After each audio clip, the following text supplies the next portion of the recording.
பேராவூரணி தொகுதியில் தென்னை ஆராய்ச்சி நிலையம் அமைக்கப்படும் என திமுக வேட்பாளர் அசோக்குமார் வாக்குறுதி அளித்திருக்கிறார். தஞ்சாவூர் மாவட்டம் பேராவூரணி சட்டமன்ற தொகுதியில் போட்டியிடும் திமுக வேட்பாளர் அசோக்குமார் வேட்பு மனு தாக்கல் செய்த பிறகு கூட்டணி கட்சி நிர்வாகிகள் தொண்டர்கள் மத்தியில் ஆலோசனை நடத்தினார்.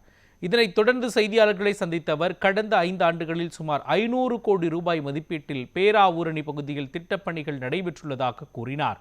மேலும் மாட்டு வண்டியில் மணல் எடுக்க அனுமதி வழங்கப்படும் எனவும் தனது வாக்குறுதியில் தெரிவித்தார்.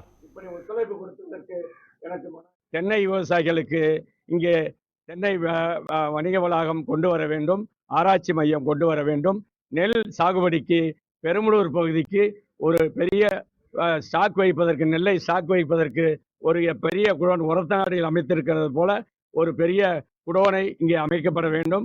அதேபோல மீனவர்களுக்கு அவர்கள் பிடிக்கின்ற மீன்கள் இறால்களை ஸ்டோரேஜ் செய்வதற்கு பெரிய ஐஸ் பிளான்ட் ஒன்று நமது அரசு மூலமாக அங்கே ஐஸ் பிளான்ட் அமைக்க வேண்டும். இது போன்று நிறைய திட்டங்கள் நான் மனதில் நினைத்திருக்கின்றேன். மாட்டு வண்டியில் மணல் அள்ளுவதற்கு நான் நிச்சயமாக நிறைவேற்றி தருகின்றேன் என்று ஒரு உத்தரவாதத்தை தந்திருக்கின்றார்கள். இதுபோன்று பேராவூரணி என்பது நிச்சயமாக ஒரு கவனிக்கப்பட வேண்டிய தொகுதி.